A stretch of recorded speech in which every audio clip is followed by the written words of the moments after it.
সবুজ চুড়ি শ্রাবণ মাসে আপনারা অনেকেই পড়ছেন। সবুজ চুড়ির কোনো শাস্ত্রীয় ব্যাখ্যা নাই, কোনো শাস্ত্রে সবুজ চুড়ি পড়তে হবে বলা নাই। কাঠের আবিষ্কার হয়, কাচের চুড়ির আবিষ্কার হয় অনেক পরে, অনেক পরে, কলিযুগের কথা। আর শিব কি কলিযুগের নাকি? জয় রাধে। আদি অনাদি, জয় রাধে। হ্যাঁ, বিস্মাদং বিস্ম বীজম। তাই কাচের চুড়ি, অনেকে বলে অবাঙালি কালচার, না না, কাচের চুড়ি আপনি পরতে পারেন, কারণ সবুজ রংটি শিবের প্রিয়। সবুজ মানে সফলতা, সবুজ মানে পজিটিভ। দেখবেন এই বর্ষার পরে যখন ধরিত্রী গর্ভধারণ করে, মানে শস্য ধারণ করে, যার জন্য আমরা আহার পাই, এই পর্যায়ে মহাদেবের মাথায় যে জল ঢালি, এতে কিন্তু মহাদেব ক্ষেত্রপাল শিব। ক্ষেত্রপাল মানে, ক্ষেত্র মানে মাঠ, মাঠের পালনকর্তা হয়ে শস্যকে রক্ষাও করে, জানেন? ক্ষেত্রপাল শিবের পূজা হয় অনেক জায়গায়। তাই শিবকে সবুজ চুড়ি পরে অনেকে সন্তুষ্ট করতে চায়। সবুজ চুড়ি নয়, সবুজ বালাও পরতে পারেন, কিন্তু ইহার শাস্ত্রীয় ব্যাখ্যা নাই। আপনার মনে শিবকে শ্রদ্ধা করতে, যেহেতু রংটা শিবের প্রিয়, আপনি সবুজ বালা চুড়ি পরতে পারেন, কিন্তু শাস্ত্রীয় ব্যাখ্যা খুঁজতে যাবেন না। হরি বল। কারণ অনেক কিছু বিশ্বাসে মেলে। জয় রাধে। তাই আপনারা বিশ্বাস নিয়ে অবশ্যই পড়তে পারেন। প্রেম সে বলুন রাধা রানী কি জয়, মহাদেব কি জয়। এই যে শিবরাত্রিতে শিবের শিবলিঙ্গ রূপে প্রকাশ, এই শিবলিঙ্গ মানে শিবের আকার। অনেকে আবার এত হতচ্ছাড়া মনে করে শিবলিঙ্গ মানে শিবের নাকি কোনো শরীরের অঙ্গ। না, শিবলিঙ্গ মানে কোনো অঙ্গ নয়। লিঙ্গ মানে কি? শ্রীষ্ণ মানে হচ্ছে যৌনাঙ্গ, আর লিঙ্গ মানে আকার। লিঙ্গ সংস্কৃত শব্দ, তার মানে হচ্ছে আকার। লিঙ্গ মানে শরীরের কোনো অঙ্গ নয়। শিবলিঙ্গ মানে শিবের ওই দীর্ঘ রূপ, ছোট হয়ে যে রূপটা ধরে সেটাই শিবলিঙ্গ। বলে দেখতে অমন কেন? হরি বল। ফুটবল দেখতে গোল কেন? তার কোনো উত্তর আছে? সৃষ্টি তত্ত্ব ওটাই। আচ্ছা, শিবের মাথায় কে কে জল ঢালবেন? একটু হাত তুলুন। শিবলিঙ্গে কে কে জল দেবেন? আচ্ছা, জল তো সবাই দিয়ে দিচ্ছি। কিভাবে জল দিতে হবে? প্রথমে ডান দিকে গণেশের স্থান, তারপরে বাম দিকে কার্তিকের স্থান। ভালো করে শুনে নিন কিভাবে দেবেন।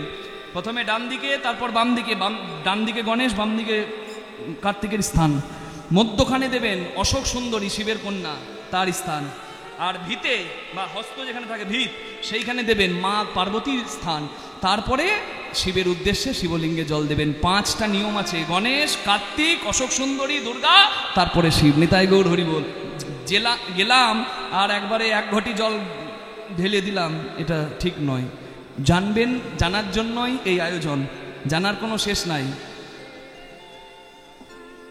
যত যেখান থেকে পাবেন জ্ঞান আহরণ করুন। হরি বল, হরি বল।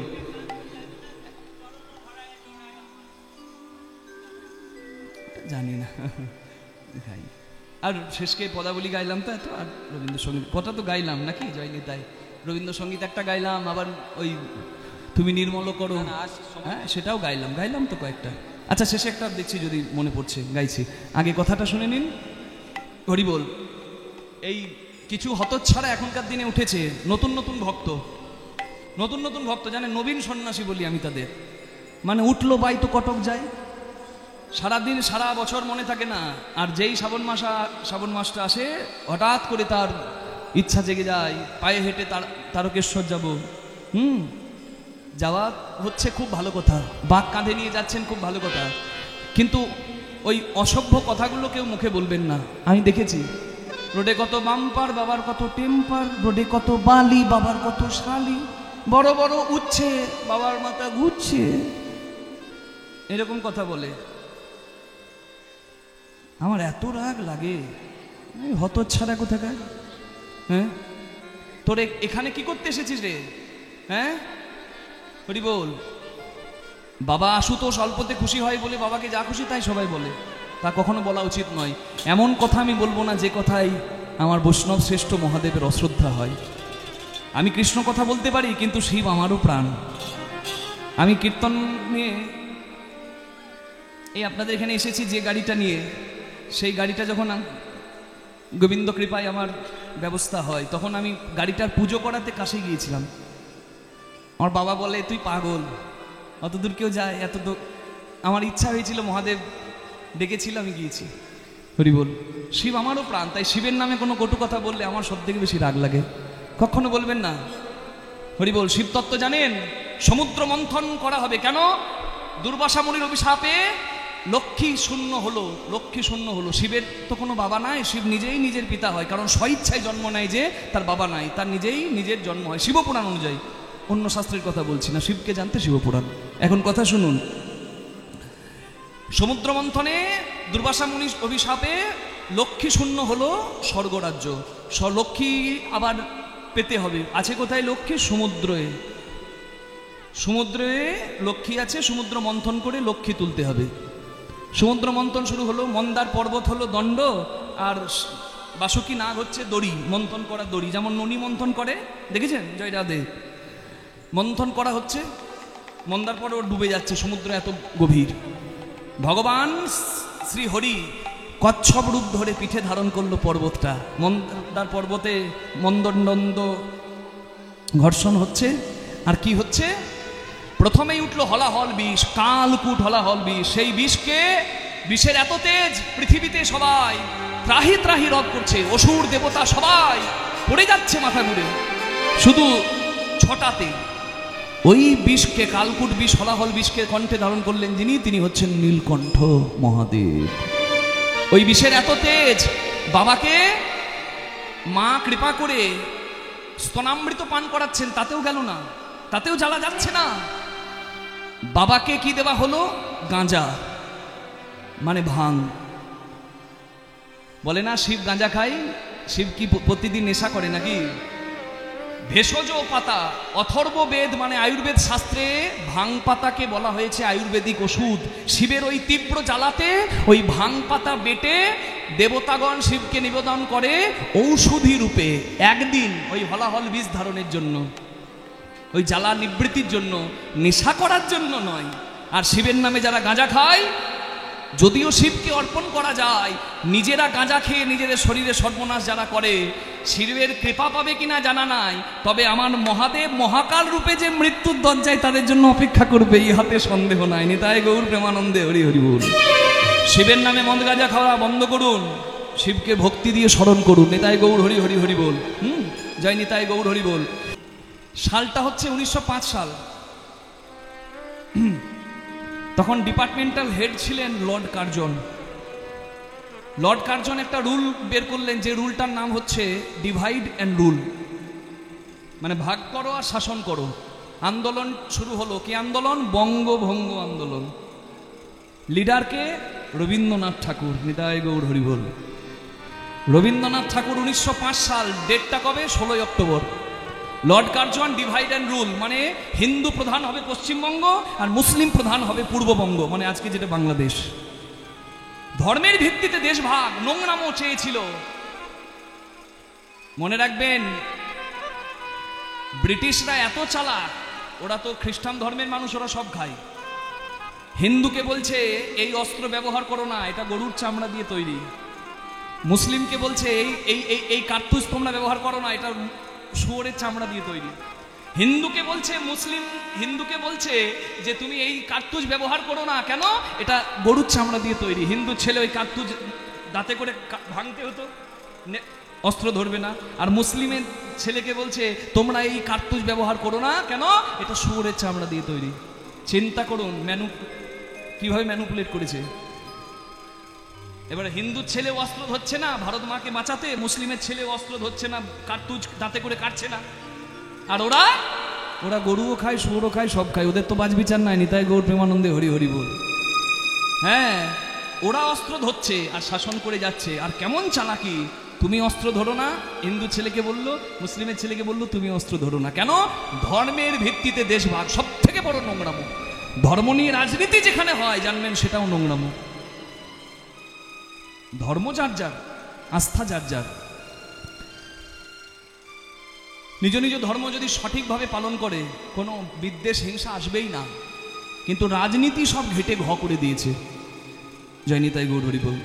তাই আপনার প্রতিবেশী রাত 12টার সময় যে ছুটে আসবে, যে ধর্মেরই হোক না কেন, সে আজকে আসবার আগে দুবার ভাবছে।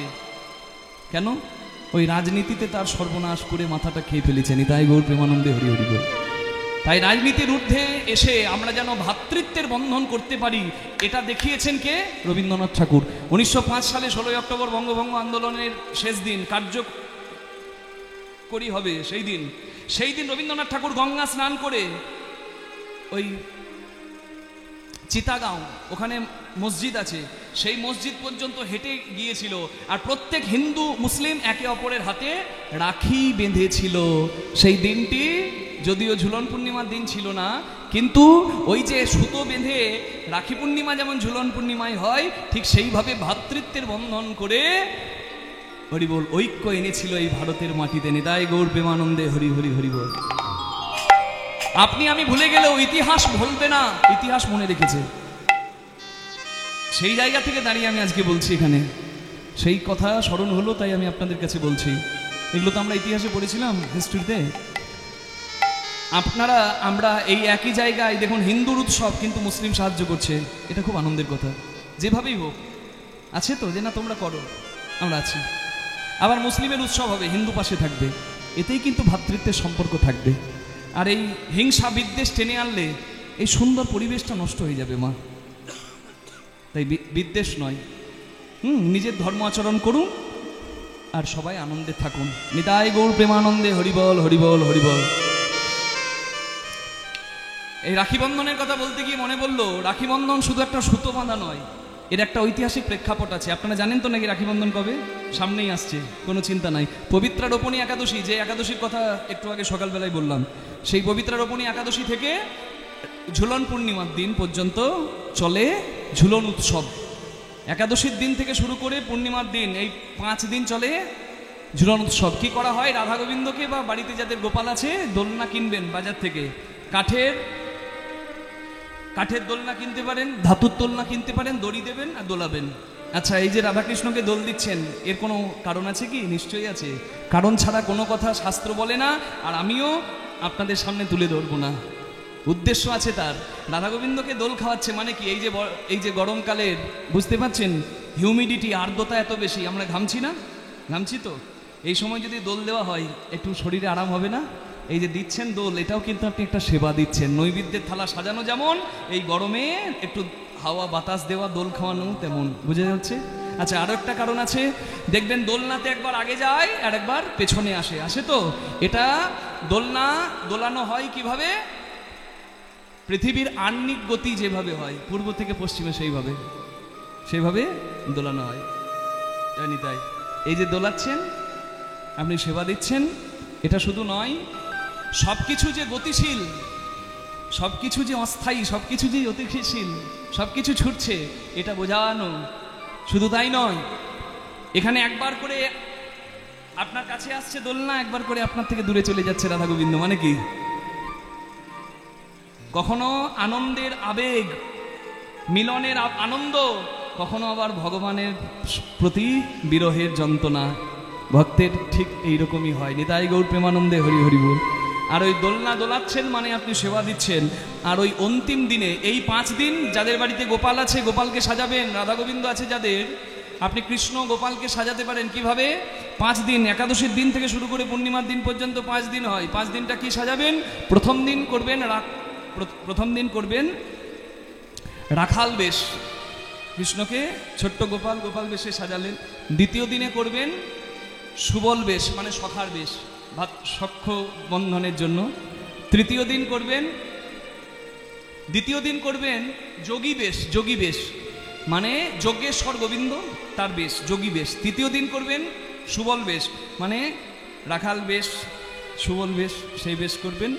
চতুর্থ দিন করবেন, 4 নম্বর দিন করবেন কোটাল বেশ, মানে ওই কুরুক্ষেত্রের কৃষ্ণ, মানে বোঝা যাচ্ছে অধর্মের বিনাশকারী, ধর্মের জয়কারী, হ্যাঁ, দুষ্টের দমন, সৃষ্টের পালন, সেই কৃষ্ণ। আর শেষ দিনে রাজবেশ মানে ওই যে সোনা বেশা হয় পুরীর জগন্নাথে, জানেন তো? হ্যাঁ, ওই সোনা বেশা মানে জগন্নাথকে সোনা পরানো হয়, দেখেছেন প্রচুর। ঠিক সেইভাবেই আপনি একটু অলংকার দিয়ে সাজিয়ে রাজবেশে রাখলেন। মানে কি? মানে দ্বারকাধীশ কৃষ্ণ রূপে আপনি রাখলেন গোপালকে। 5 দিনে 5টা বেশে শাস্ত্রীয় বিচারে আপনি ঝুলন উৎসব পালন করতে পারেন। আর বাকি ভালো ভালো নৈবেদ্য রন্ধন করে দিন, খিচুড়ি, লাবড়া, মালপোয়া, ভালো নাড়ু নিবেদন করুন, যেভাবে নিবেদন করেন অন্যান্য দিন সেভাবেই করুন। আর শেষ দিন উৎসবটা হয় রাখি পূর্ণিমা। এই রাখি পূর্ণিমা শুধু একটা সুতো বাঁধা নয়, এর একটা শাস্ত্রীয় প্রেক্ষাপট আছে। মনে রাখবেন, কৃষ্ণ ভগবানের আঁখ ছুলতে গিয়ে হোক বা শিশুপালকে চক্র দিয়ে বধ করার সময় হোক, কৃষ্ণের আঙুল কেটে যায়। সবাই দাঁড়িয়ে দেখলো কৃষ্ণের রক্ত পড়ছে, কিন্তু এগিয়ে এসে নিজের শাড়ি ছিঁড়ে সুতোটা বেঁধে দিল ওই রক্তাক্ত জায়গায় দ্রৌপদী। তাই দ্রৌপদীর বস্ত্র হরণের দিনে পূর্বে দ্রৌপদী একবার মুনির লজ্জা নিবারণ করেছিল আর কৃষ্ণকে সেবা দিয়েছিল। কৃষ্ণের কষ্টে হৃদয়টা তার কেঁদেছিল, তাই গোবিন্দ শত শত বস্ত্র দিয়ে দুর্যোধনের সভায় দুঃশাসন বস্ত্র ধরে টানলে কৃষ্ণ ভগবান বস্ত্র যোগায়। নিতাই গৌর প্রেমানন্দে হরি হরি হরি বল। এটা একটা ব্যাখ্যা। আরো একটা আছে, সত্যযুগের ঘটনা। বলি রাজা পাতালে গেল, বামন রূপী ভগবান এসে 3 পদভূমি ভিক্ষা চাইল। বলি রাজা অহংকারে চিনতে না পেরে বলে, তোমার যা চাই নিয়ে নাও 3 পদভূমি। 1 পদে স্বর্গ, 1 পদে মর্ত ঢেকে দিয়ে, আর 1 পদে বলি রাজা শিরে ধারণ করে পাতালগামী হলো। বলি রাজা সুতলের অধিপতি হলো, আর বলি রাজার ঘরের দরজার দারোয়ান স্বয়ং বিষ্ণু হলো, নারায়ণ হলো। কারণ বলে, আমি তোমাকে ছেড়ে যাব না প্রভু, আমি তোমার ভক্ত, তুমি আমার সঙ্গে থাকবে, আমি যেখানে যাব তুমি যেখানে পাঠাবে পাঠাও, তোমাকে আমার সঙ্গে চাই। চিন্তা করুন। এবার নারায়ণ আমার যখন বলি রাজার দরজার দারোয়ান, মা লক্ষ্মী তো কষ্ট পাচ্ছে, আমার প্রভু কোথায় গেল? মা লক্ষ্মী তখন ব্রাহ্মণী সেজে ওই সুতলে গিয়ে বলিরাজের কাছে গিয়ে কাঁদতে কাঁদতে বলে, আমার স্বামীকে খুঁজছি, আপনি যদি আমার স্বামীকে একটু খুঁজে দেওয়ার ব্যবস্থা করেন, হ্যাঁ আমার খুব মঙ্গল হয়, আপনি আমার ভাইয়ের মতো। গিয়ে ভাই বলে হাতে রাখি পরিয়ে দিল, সুতো বেঁধে দিল মা লক্ষ্মী। কাকে? বলি রাজা, দৈত্য রাজা বলি। হরিবোল হরিবোল হরিবোল। প্রহ্লাদের নাতি, বিরোচনের পুত্র বলি, তাকে রাখি পরালো কে? মা লক্ষ্মী। বলে, বেশ বোন, তুই যা চাইবি তাই দেবো, বল তোর কি চাই। জানতো না যে এই বোন আর অন্য কেউ নয়, মা লক্ষ্মী। বলে, আমার স্বামী তো তোমার দরজার দারোয়ান দাদা, আমার স্বামীকে নিতে এসেছি, জয় রাধে নিতাই গৌর হরি বল। মা লক্ষ্মী আবার বলি রাজার বাড়ি থেকে শ্রী বিষ্ণু নারায়ণকে নিয়ে গেল। এটাও একটা প্রেক্ষাপট। আপনারা জানেন মা সন্তোষীর জন্ম কিভাবে হয়েছে, সেটাও রাখি পূর্ণিমার কথা। সেটাও রাখি পূর্ণিমার কথা। আমরা শাস্ত্র কথা খুব একটা শুনি না তো ভালো করে, ওই জন্য আমি সামনে আসছে বলে আপনাদের কাছে জানিয়ে দিলাম। মা সন্তোষীর জন্ম কার থেকে? গণেশের কন্যা হচ্ছে মা সন্তোষী। গণেশের স্ত্রীর নাম ঋদ্ধি আর সিদ্ধি। গণেশের 2 ছেলে, শুভ আর লাভ। লেখা থাকে না দোকানে শুভ লাভ, ওটা শুভ লাভ নয়, শুভ আর লাভ। গণেশের 2 পুত্র। হরিবল হরিবল। গণেশের 2 পুত্র রাখি বন্ধনের দিনে কাঁদছে। বাবা বলে, আরে তোরা কাঁদছিস কেন রে বাবা? বলে, বাবা আমাদের কোনো বোন নাই। বলে, বেশ, ব্যবস্থা আমি করে দিচ্ছি। ঋদ্ধি সিদ্ধির দেহের জ্যোতি থেকে, মানে গণেশের 2 স্ত্রী ঋদ্ধি আর সিদ্ধি, তাদের দেহের জ্যোতি থেকে একটা কন্যার জন্ম হলো, যে কন্যারই নাম সন্তোষী মাতা হয়। নিতাই গৌর হরি হরি হরি হরি হরি। আর সেই সন্তোষী মাতা রাখি পূর্ণিমার দিনে, ঝুলন পূর্ণিমার দিনে রাখি বাঁধলো শুভ আর লাভ 2 ভাইয়ের হাতে। কি বোঝা গেল? 3টে কাহিনী আমি বলে দিলাম। শুধু তাই নয়, আরো আছে, আরো অনেক আছে। যমুনার কথা তো আপনারা জানেন, ওটা ভাইফোঁটাতে বেশি আমরা শুনি, কিন্তু ওটা রাখি বন্ধনেও নন বেঙ্গলি যারা, অবাঙালি যারা, তারা রাখি বন্ধনেও এই কথাটা মানে, যে ওই যমুনার বাড়ি অনেকদিন যায়নি, বহুদিন পর গিয়েছিল তার বোনের বাড়ি। বোন যত্ন করে সুতো বেঁধেছিল, রক্ষা কবচ বেঁধেছিল, এবং আশীর্বাদ করেছিল, যমুনা তুই আমাকে রাখি পরালি, আমি আশীর্বাদ করি, আমি তোর সমস্ত বিপদের দায়িত্ব নেব, আমি ভাই, আমি তোকে বাঁচাবো। ভাইয়ের দীর্ঘায়ু কামনা করে দিদি বা বোন, আর বোনের মর্যাদা অক্ষুণ্ণ থাকবে এই দায়িত্ব নেই ভাই। শুধু ভাই বোনকে রাখি বাঁধে, এটা ভাবলে আমাদের ধর্মটাকে ছোট করা হবে। কারণ রাখি বন্ধন তো হিন্দু মুসলমানকে করিয়েছিল রবীন্দ্রনাথ ঠাকুর। শুধু তাই নয়, স্বামী স্ত্রীকে রাখি বেঁধেছে। তার প্রমাণ কোথায়? ইন্দ্রদেবের স্ত্রীর নাম শচী। অসুররা ইন্দ্রদেব এবং দেবতাদেরকে যুদ্ধে হারিয়ে দেয়। মা শচী তখন গুরু বৃহস্পতির দেওয়া একটা মন্ত্রপুত সুতো স্বামীর হাতে পরিয়ে দেয় রাখির মতো, স্বামীর সুরক্ষার জন্য। সেই মন্ত্রপুত সুতোর জন্য দিব্য যোগে অসুরদেরকে পরাজিত করে ইন্দ্রদেব। রাখি বন্ধনের অনেকগুলো উৎসবের, মানে অনেকগুলো মাহাত্ম্য আমি বলে দিলাম। রাখি বন্ধনের সময় লক্ষ্য রাখতে হয়, ভদ্রাকাল বলে একটা অশুভ সময় থাকে, সেই অশুভ সময় যেন কেউ রাখি না বাঁধে, তাহলে হিতে বিপরীত হবে, বাঁধছেন মঙ্গলের জন্য, সর্বনাশ হয়ে যাবে। এটা অনেকে মানে না। ভদ্রাকাল কি? ভদ্রাকাল হচ্ছে একটা অশুভ সময়। এবছর আপনারা আমরা খুব ভাগ্যবান, কেন বলুন তো? ভদ্রাকাল পড়েছে, ভোরবেলার আগেই ভদ্রাকাল শেষ হয়ে যাচ্ছে, বুঝতে পারছেন? 8ই আগস্ট দুপুরবেলায় পড়ছে রাখি বন্ধন শুরু হচ্ছে, 9ই আগস্ট দুপুর পর্যন্ত রাখি বন্ধনের তিথি থাকছে, কিন্তু ভদ্রাকাল শেষ হয়ে যাচ্ছে 9ই আগস্ট সকালবেলাতেই, মানে ভোরবেলাতেই। তাই কোনো চিন্তা নাই, ভোর 5টা 39 থেকে দুপুর 1টা 12 পর্যন্ত, আরেকবার বলি, ভোর 5টা 39 থেকে দুপুর 1টা 24 পর্যন্ত আপনি রাখি বন্ধন করবেন। এটা হচ্ছে সব থেকে শুভ সময়। কি মনে থাকবে? মানে সকালবেলাটা আপনি যে কোনো সময় করতে পারেন। কি নিতাই গৌর হরিবোল। যেহেতু সূর্যোদয় পড়েছে ওই 9 তারিখ, তাই সূর্যোদয় তিথি অনুযায়ী রাখি বন্ধন হবে 9ই আগস্ট। নিতাই গৌর প্রেমানন্দে হরিবল হরিবল হরিবল হরিবল। আমি যে এতগুলো কথা বলে দিলাম মা, মনে থাকবে? 2-1টা মনে রাখলেও লাভ হয়ে যাবে। নিতাই গৌর প্রেমানন্দে হরিবল হরিবল হরিবল হরিবল। আরে সর্বনাশ হয়ে গেছে, হাই হাই। সব গরুগুলোকে এক জায়গায় করে, সব ধেনুবৎসগুলোকে এক জায়গায় করে কৃষ্ণ ভগবান দেখলেন একটা বাছুর হারিয়ে গেছে। বাছুরটার নাম হলো মঙ্গলী। এই মঙ্গলী বাছুরটা কেন হারিয়েছে যদি বুঝতে পারেন, গরু ঘর ঢোকে সন্ধেবেলায়, কিন্তু আজকে রাত হয়ে গেছে। কেন? কি কারণে? কারণ একটা বাছুর হারিয়ে গেছে, তাকে খুঁজতে গিয়ে একটু দেরি হচ্ছে। হরিবল। বাছুরটার নাম মঙ্গলী। এই মঙ্গলী নামে ছোট্ট বাছুরটাকে কৃষ্ণ ভগবান একটা গন্ডি দিয়ে বলেছিল, মঙ্গলী রে, তুই তো নতুন, তুই তো জানিস না পথঘাট, মিষ্টি মিষ্টি ঘাস আছে এই গন্ডির ভেতরে, তুই খাস, তুই বাইরে যাস না। কিন্তু মঙ্গলী বাছুরটা আরো বেশি মিষ্টি ঘাসের আশায়, ছোট্ট বাছুর দেখবেন কেমন রাস্তায় দৌড়ে বেড়ায়, ঠিক উন্মাদের মতো দৌড়াতে লাগলো। আর দৌড়াতে দৌড়াতে একটা গভীর বনে প্রবেশ করলো। বনের চারিদিকে কাঁটা, কণ্টকাকীর্ণ বন। ওই বনে যেতে যেতে মঙ্গলী বাছুরটার সারা অঙ্গ ছিন্ন বিচ্ছিন্ন হয়ে গেল, রক্ত পড়ছে, মাংসগুলো কেটে ঝুলে পড়েছে। আহা, ওই ছোট্ট বাছুর, তার কত কষ্ট হচ্ছে। বাছুরটা মনে মনে ভাবছে, কষ্ট হোক, আমি একটু অপেক্ষা করি। কিন্তু অপেক্ষা করার সময় নাই, কারণ দুদিকে আগুন লেগেছে, বনের আগুন, যার নাম দাবানল। ভাবছে তাহলে যত কষ্ট হোক, সামনের দিকে ছুটে পালায়। সামনে গিয়ে ছুটে পালাতে গিয়ে দেখে আর মাটি নাই, মাটি শেষ, এবার জল। এত বড় নদী, যার একুল থেকে ওই কুল দেখা যাচ্ছে না। মঙ্গলী বাছুর চিন্তা করলো, সাঁতরে তো পার হতে পারবো না। ভাবছে কি করব। ঠিক এমন সময় ওই নদী থেকে একটা অজগর সাপ, বিশাল একটা অজগর সাপ এসে মঙ্গলী বাছুরটাকে খাবে বলে মুখ খুলেছে। ওগো আমার ভক্তিমতী মায়েরা, এবার কৃপা করে আমাকে বলুন,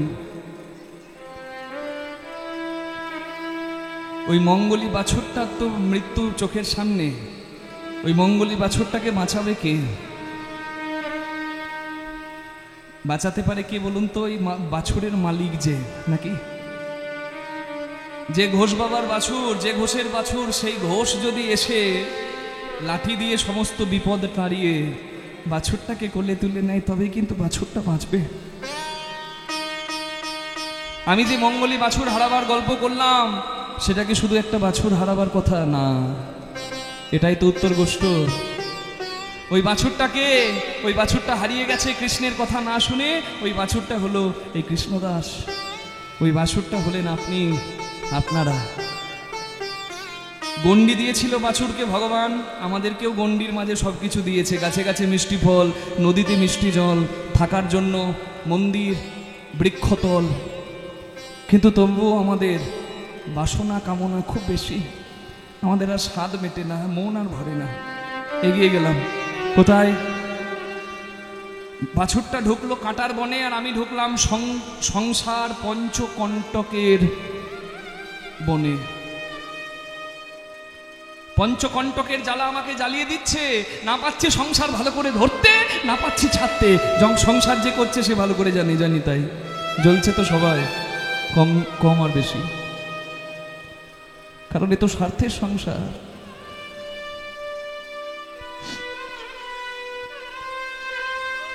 ভাবছি কি করব, ভাবতে ভাবতেই দেখছি আগুন লেগে গেছে দুদিকে। বনের আগুন বাছুরটাকে পোড়াবে বলে জ্বললো, যার নাম দাবানল, আর আমাদের আগুনের নাম হচ্ছে ত্রিতাপ জ্বালার আগুন। আমিও জ্বলছি, ভাবছি তাহলে সবকিছু ছেড়ে চলে যাব। এগিয়ে গিয়ে দেখছি ও বাবা আর জায়গা নাই যাবার। কেন? তখন মাটি যে শেষ, তখন এবার জল শুরু। যে নদীটা পার করা খুব কঠিন, যার নাম হচ্ছে ভব নদী বা ভবসাগর। ভাবছি কি করে পার হব, ঠিক এমন সময় ভবার দিন শেষ। অজগর সাপ বাছুরকে খাতে যেমন এসেছে, আমার কাছে মৃত্যুরূপী অজগর সাপ এসে দাঁড়িয়েছে, আর আমার ভাবনার দিন নাই। ওই বাছুরটাকে বাঁচাতে একমাত্র পারে যেমন তার মালিক কৃষ্ণ, তেমনি প্রত্যেকটা দেহরথের রথী যে গোবিন্দ, একমাত্র নিস্তার দিতে পারেন সেই কৃষ্ণ।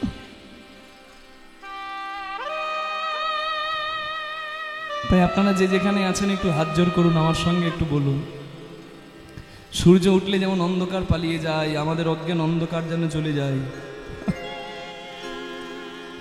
সবাই একটু আমার সঙ্গে প্রার্থনা করুন, যেন আমরা, চোখে যদি ময়লা গামছা বাঁধা থাকে, আপন মানুষকেও চেনা যায় না, গামছাটা সরাতে হয়। তুমি নির্মল করো মঙ্গল করে, মলিন মর্ম মুছায়। তুমি নির্মল করো মঙ্গল করে, মলিন মর্ম মুছায়। তব পুণ্য কিরণ দিয়ে যাক মোহ কালিমা ঘুচায়। মলিন মর্ম মুছায়। তুমি নির্মল করো মঙ্গল করে, মলিন মর্ম মুছায়।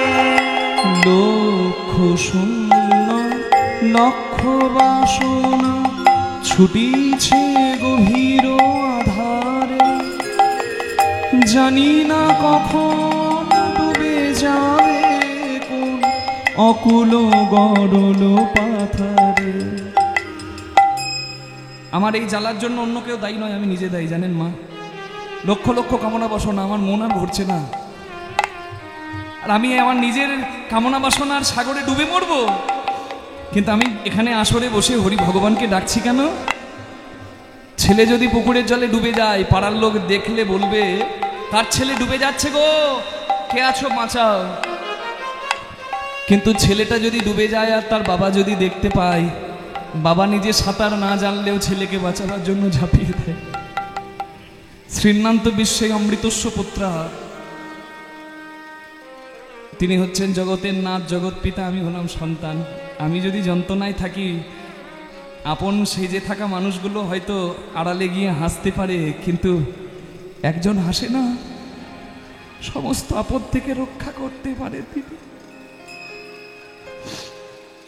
তাই হাত জোর করে তাকে বলুন, প্রভু বিশ্ব বিপদ হন্তা, এসে দাঁড়াও রুধিয়া পন্থা। তব শ্রীচরণ তলে নিয়ে মোর মর্ত বাসনা ঘুচায়ে। মলিন মর্ম মুছায়। তুমি নির্মল করো মঙ্গল করে, মলিন মর্ম মুছায়। অনলয়নিলে চিরনভ নীলে, ভূধর সলিলে গহনে, আছো বিটপি লতায় জলধের গায়, শশী তারকায় তপন। জলে বাতাসে আগুনে সমুদ্রে পাহাড়ে মেঘের নীল রঙে গাছে পাতায় লতায় চাঁদ সূর্য তারায় সব জায়গায় সে, তবু আমি দেখতে পাচ্ছি না কেন? ময়লা গামছা যদি চোখে বেঁধে রাখি চেনা মানুষকেই তো চিনতে পারবো না, এই মোহমায়ার ময়লা গামছাটা তো সরাতে হবে, তবেই তো আমি আসল আপন আমার পরমেশ্বর ভগবানকে চিনতে পারবো।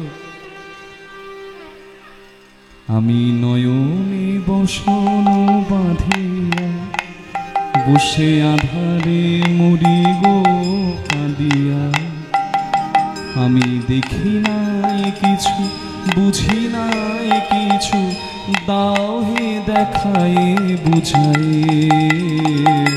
মলিন নিতাই গৌর হরি বল হরি। তুমি নির্মল করো মঙ্গল করে, মলিন মর্ম মলিন মর্ম মুছায়, মলিন মর্ম মুছায়। মঙ্গলী যখন চিৎকার করছে,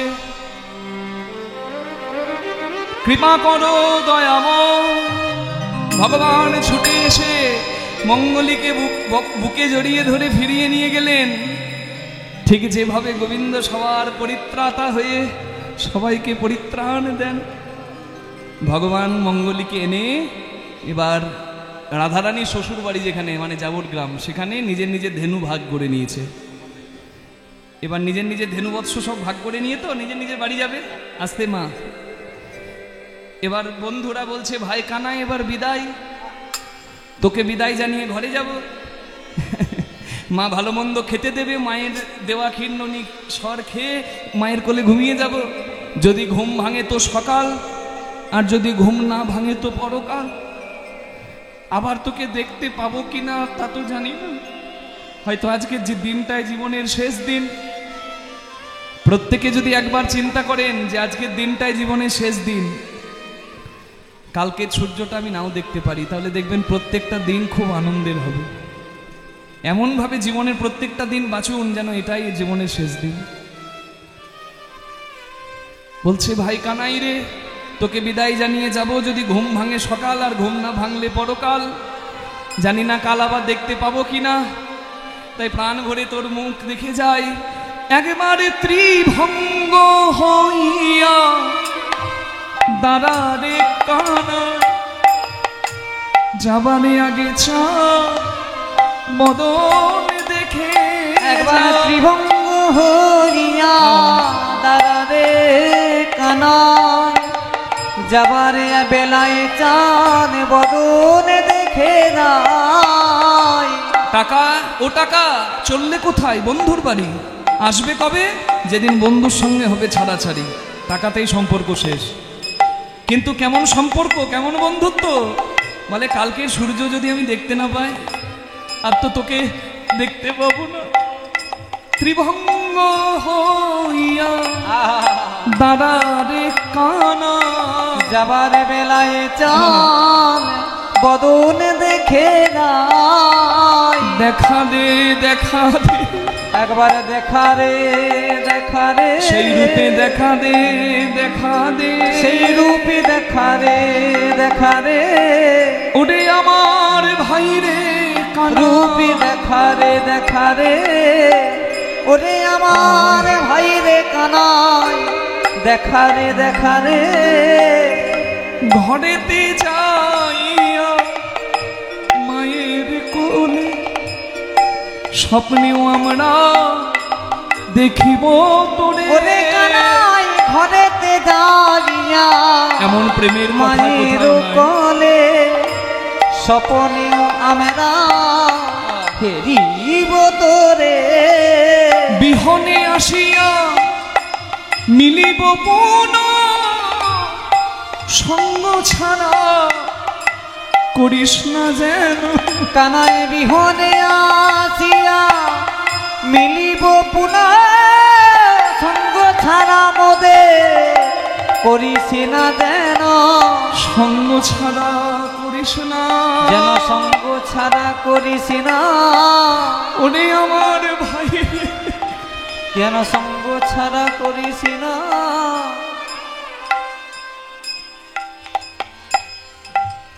কৃষ্ণপদে মতি হোক মা।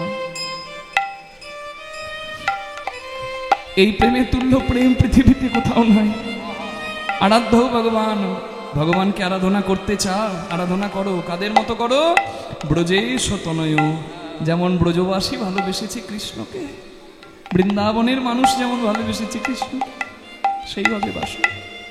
নিঃস্বার্থ, নিঃস্বার্থ চাওয়া পাওয়া রেখো না, ভালোবাসো। ভালোবাসা বড় পবিত্র, সবার জন্য নয়। কৃষ্ণ বিদায় জানিয়ে চলে যাচ্ছে। হরিবল হরিবল হরিবল।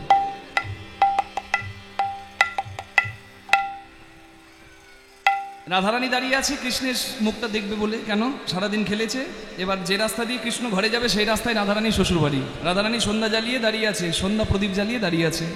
বলে ওই না বেশে আইসো তুমি, বধূ দাঁড়াইয়ে রয়েছি আমি, আমি তোমা বধূ লইবার তরে, তোমা বধূ লইবার তরে। কবি যখন বৈশে পাটে মধুময়ী গেনু যমুনার ঘাটে, রবি যখন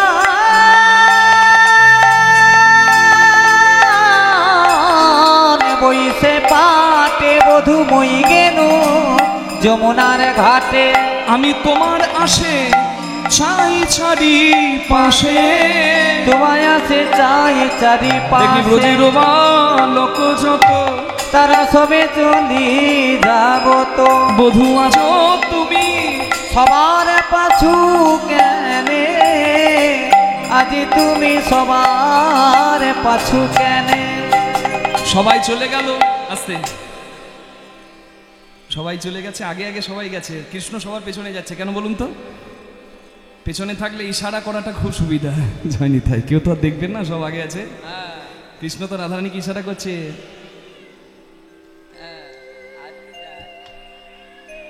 বিদায় করছি, আসি টাটা, আজ আসি টাটা, আবার দেখা হবে। জয়নি তাই যে বিদায় করছে, ইশারাটা সুবিধা, বুঝতে পারছেন তো পেছনে থাকলে। কিন্তু রাধারানীর ভাব কি? রাধারানী ভাবছে আহারে সবাই আগে আগে চলে গেল, আমার কৃষ্ণ সবার পেছনে, বুঝি কেউ সঙ্গে নেই না, কেউ সঙ্গে নেই না, আমার কৃষ্ণ কালো বলে কেউ সঙ্গে নেই না, আমার কৃষ্ণ কালো বলে কেউ সঙ্গে নেই না। ভালোবাসি ভালোবাসি দিনে 10 বার বললে কি ভালোবাসা হয়? ভালোবাসা হচ্ছে ছোট্ট ছোট্ট অনুভব, ওই অনুভবেই ভালোবাসা বোঝা যায়। হরি বল। সারাদিন তপ্ত বালির ওপর তুমি চরণ দিয়েছো, তোমার খুব কষ্ট হয়েছে, তুমি চিন্তা করো না। কাঁটাতে পাথরে তোমার পায়ে খুব লেগেছে, তো আমি তোমার সেবা করব, তুমি আগে আমার কাছে এসো। আমি সাজাই রেখেছি, আমি সাজাই রেখেছি, আমার নয়ন কুম্ভ সাজাই রেখেছি, বধুই আমার নয়ন তোমার শ্রীচরণে ঢালবো বলে, বধুই আমার হৃদয় গৌর হরি ঢালবো বলে, বধুই আমার নয়ন কুম্ভ চরণে ঢালবো বলে, বধুই আমার নয়ন কুম্ভ চরণে ঢালবো বলে, বধুই আমার নয়ন কুম্ভ চরণে ঢালবো বলে, বধুই আমার নয়ন কুম্ভ চরণে ঢালবো বলে, সাজাই রেখেছি আজও তুমি সবার পাছু কেনে। হরি বল। আমার মন্দির মাঝে বিচিত্র পালঙ্ক আছে, আশেপাশে রসেরও বালিশ, তাহাতে শুধিবে তুমি চরণ সেবিব আমি, তোমার দূরে যাবে মনের আলিশ। আচ্ছা, রাধারানী কৃষ্ণকে ডাকছে আর বলছে আমার কাছে এসো। হ্যাঁ, তুমি আমার বুকে আসবে তো? আমার বুকে দুটো রসের বালিশ আছে আর একটা বিছানা আছে, তোমাকে সেবাই লাগাবো। একটা নারী একটা পুরুষকে ডাকছে, এসো আমার দুটো বুকে রসের বালিশ আছে, তোমার সেবাই দেব। অনেকে ভাবতে পারেন এটা কামিনী রূপে কি রাধারানী ডাকছে? না, রাধাকৃষ্ণের প্রেমে কামের গন্ধ নাই, অত সহজ নয়। কামদেবের ক্ষমতা নাই রাধাকৃষ্ণের প্রেমে কলঙ্ক দেবে, ওই জন্য রাধাকৃষ্ণের প্রেম পূজা পায়। এ মদনা আর খেদির প্রেম নয়, জয় রাধে। হ্যাঁ, কন্যা রসবতী আর পুত্র মাগাতাতির প্রেম নয়, রাধা গোবিন্দের প্রেম। কামদেবের অধিকার নাই। একটা দইয়ের বাটি আর একটা চুনের বাটি দেখতে এক, দই সাদা চুনও সাদা, দইও সর পড়ে চুনেও সর পড়ে। দই খেলে প্রাণ জোড়ায় আর দই মনে করে চুন খেলে জীবন জ্বালায়। আস্তে, কোন পুরুষ জীবন জ্বলাবে আর কোন পুরুষকে ভালোবাসলে জীবন জুড়াবে, এটাই তো মানুষ জানে না। নিতাই গৌর হরি বল। রাধারানী বলছে আমার একটা ভক্তির বিছানা আছে আর দুদিকে দুটো রসের বালিশ আছে, যার নাম ভক্তির বিছানা আর জ্ঞান আর বৈরাগ্যের বালিশ। এটা কারোর না সাজানো থাকলে কারোর হৃদয় সিংহাসনে গোবিন্দ বসে না। নিতাই গৌর প্রেমানন্দে হরি হরি বল। ঊর্ধ্ব হতে নিম্নগামী তার নাম ধারা, নিম্ন থেকে ঊর্ধ্বগামী তার নাম রাধা। অত সহজ নয়, রাধারানী কোনো সাধারণ নয়। রাধারানী মানে ভজন, আর ভজন মানে কি? সংযম। সংযম। You have to be patient to succeed. তোমাকে সংযত হতে হবে সাফল্য পেতে গেলে, সংযত হতে হবে। বিরাট কোহলি যত ভালো খেলুক, কালকে বিশ্বকাপের ফাইনাল, আর আগের রাত্রে যদি বিরাট কোহলির সংযম নষ্ট হয়, জয় রাধে, সে তো সংসারী। সংসার করতে গেলে তো সব কিছু বজায় রাখতে হয়, তাহলে বিরাট কোহলিও সেই খেলাটা খেলতে পারবে না। এবার খেলাটা বলতে আপনি যা বুঝলেন বুঝুন। জয় রাধে। পিতৃধন, মাতৃধন, নারী পুরুষের মূল্যবান ধন, 40 ফোঁটা রক্তের ভিয়ানে হয় শরীরে 1 বিন্দু ব্রহ্ম বস্তুর উৎপাদন। এটি ধ্বংসের ধন নয়, এটি সৃজন হয়। যখন সৃজন করতে হবে, মানে আমার পরে আমি একটা পুত্র আর একটা কন্যা রেখে যাব, মানে একটা ফুল আর একটা ফুল রেখে যাব, একটা ফুল একটা ফল রেখে যাব, যারা আবার গোবিন্দ সেবায় লাগবে। কি বোঝা গেল? কিন্তু সারা জীবন মন যদি হাঁড়িতে পড়ে থাকে, কিচ্ছু হয় না। হরিভজন বড় লেঠা, হরিসাধন বড় মিঠা, হরিভজন করবি যদি জল মরকচায় উঠা, রাঁধুনি হইবি ব্যঞ্জন রাঁধিবি, হাঁড়ি না ছুঁইবি তাই, পতঙ্গের জালে মাতঙ্গ বা দেবী পীড়িতি পাইবি তাই। বুঝা যাচ্ছে? রাঁধুনি রান্না করবে, তবে রাঁধুনি পাকা হলে কিন্তু টেস্ট করার দরকার হয় না। আর রাঁধুনি কাঁচা হলে পটলের ঝোল করতে গিয়ে ঝোল তুলবে আর ফুরুত করে টানবে আর বলবে নুন কম হয়েছে। পাকা রাঁধুনি হন। করবি যদি পাকা হাড়ি, যারে মন গুরুর বাড়ি, তার জন্য শিক্ষা নিতে হয়। জয় রাধে। এগুলো আমি তত্ত্ব কথা বলছি, শিক্ষাগড়ের কথা। কি বোঝা গেল? জয় নিতাই। ওই জন্য সংযত হতে হবে, সংযত হতে হবে। ভজন রাজ্যে সংযমী যে, তারই জয় জয় হয়। হরিবল হরিবল হরিবল হরিবল। কৃষ্ণ বলে, ওরাই এখন দাঁড়াবার সময় নাই, সন্ধে হয়ে গেছে, মা ডাকছে, এখন আমি যাই ঘরে। মায়ে যে আরতি করে, সখা সব করলো পয়ান, কহে দাস যদুনাথ, আগে পোড়াও কোনো সাত, পাছে তুমি করো গমন। এবার গোবিন্দ ছুটে এলেন, হরিবল হরিবল হরিবল। কোথায়? ওই যে জয় রাধে জয় রাধে, মা যশোদার কাছে। আর যশোদা মা বলছে, সারাদিন তোকে দেখি নাই, আহা আমার কত চিন্তা হচ্ছিল রে বাছা।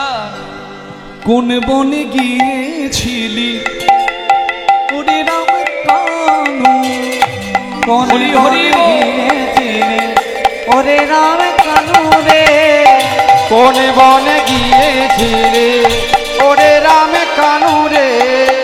আজি কেন শুনি না চাঁদ মুখে বেনু রে, আজ কেন শুনি নাই চাঁদ মুখের বেনু রে। কোন বনে গিয়েছি হরি হরি ওরে রাম কানু রে, কোন বনে গিয়েছিলে ওরে রাম কানু রে, কোন বনে গিয়েছিলে ওরে রাম কানু রে। ক্ষীর স্বর্ণ বনি দিলাম আঁচলে বাঁধিয়া, ক্ষীর স্বর্ণ বনি দিলাম আঁচলে বাঁধিয়া রে, ক্ষীর স্বর্ণ বনি দিলাম আঁচলে বাঁধিয়া রে। বুঝি কিছু খাও না শুকায়েছে হিয়ারে, বুঝি কিছু খাবো না শুকায়েছে হিয়ারে। কোন বনে গিয়েছিলে ওরে রাম তাই গৌর হরি। কোন বনে গিয়েছিলে ওরে রাম কানু রে। না জানি ধাইয়া কত ধেনুর পাছে পাছে, এ দাস মনাই কেন এ দুঃখ দেখে, এ দুঃখ দেখেছে। হরি বল হরি বল।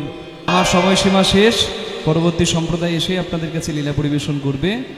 তা মা যশোদা বরণ করে নিচ্ছে গোপালকে। জয় রাধে জয় রাধে। হ্যাঁ, কি বলে মা? হ্যাঁ,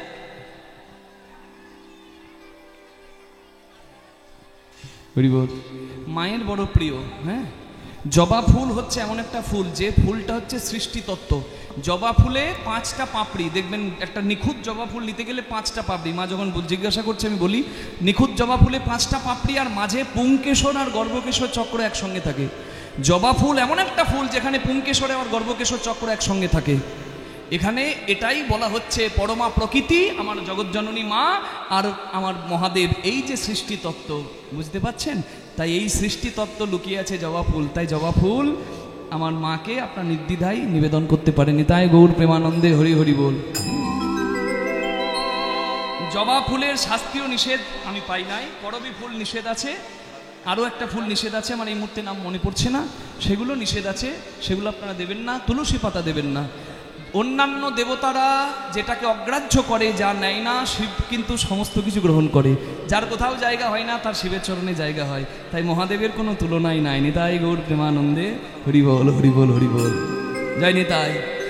স্বামী চাইতে গেলে শিবের মতো প্রার্থনা করতে হয়, যেমন প্রেমিক চাইতে গেলে কৃষ্ণের মতো প্রার্থনা করতে হয়। নিতাই গৌর প্রেমানন্দে হরি বল হরি বল হরি বল।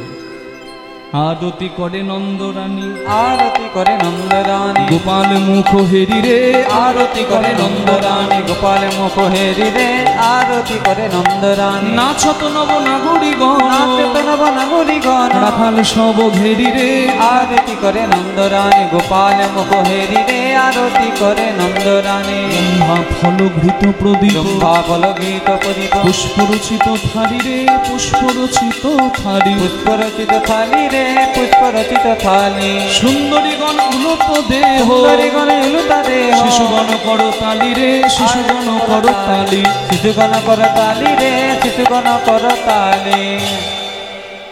হরি বল। রাখি সিংহা বেনু যশোদামায়, রাখি সিংহা বেনু যশোদামায়, কোলে নিল দোনো ভাই রে, কোলে নিল দোনো ভাই, কোলে নিল দোনো ভাই রে, কোলে নিল দোনো ভাই। মাখন দধি ক্ষীর নবনী, মাখন দধি ক্ষীর নবনী, খাও হে রাম কানাইয়া রে, খাও হে রাম কানাইয়া, খাও হে রাম কানাইয়া রে, খাও হে রাম কানাইয়া। সকল শিশুর চাঁদ মুখ চায়, সকল শিশুর চাঁদ মুখ চায়, যশোদা চুম্বন খাই রে, যশোদা চুম্বন খাই রে, যশোদা চুম্বন খাই রে, যশোদা চুম্বন খায়, যশোদা চুম্বন খাই রে, যশোদা চুম্বন খায়, যশোদা চুম্বন খাই রে, যশোদা চুম্বন খায়, যশোদা চুম্বন খাই রে, যশোদা চুম্বন খায়। মঙ্গল পুছে নন্দ ঘোষ, মঙ্গল পুছে নন্দ দাস ঘোষ, জগদানন্দ গাই রে, জগদানন্দ গায়, জগদানন্দ গাই রে, জগদানন্দ গায়। মায়ের কোলে কৃষ্ণ বলরামের মিলন হইল, এবার চাঁদ বদনে সবাই মিলে হরি হরি বলো। হরি বল। যাইনি তাই যাবার বেলায় আপনাদের কাছে বিদায় নিচ্ছি। আর একটা গান আপনাদের জন্য নিবেদন করছি। মায়েরা বলে বাবা চলতে থাকলেই ভালো হয়। হরি বল। বিদায় কথাটা বলা কষ্টের, কিন্তু বিদায় জীবনের সত্য। যাবার বেলা একটি কথা শুধু বলে যা, জনম জনম এই হরি নাম আমি যেন যাবার বেলা একটি কথা শুধুই বলে যা,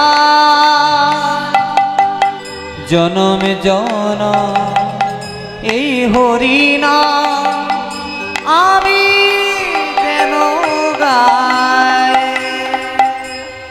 যেদিন আমি থাকব না,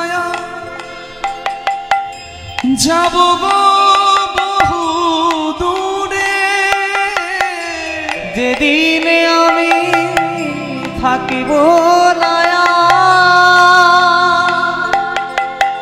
যাব গো বহু দূরে। একটি সাধের প্রদীপ জ্বালিয়ে দিও কৃষ্ণ নামের সুরে, যেদিন আমি থাকিব না, যাব গো বহু দূরে।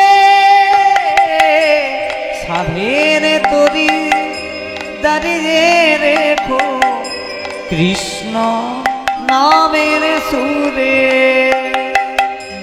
ওগো আমি চলে যাই শুধুই বলে যাই, আমি চলে যাই শুধুই বলে যাই, সবার চরণ তলে যেন পাই আমি ঠাঁই। আমি চলে যাই শুধুই বলে যাই, সবার চরণ তলে যেন পাই একটু ঠাঁই। আমি চলে যাই আমি চলে যাই শুধু বলে যাই, শুধুই বলে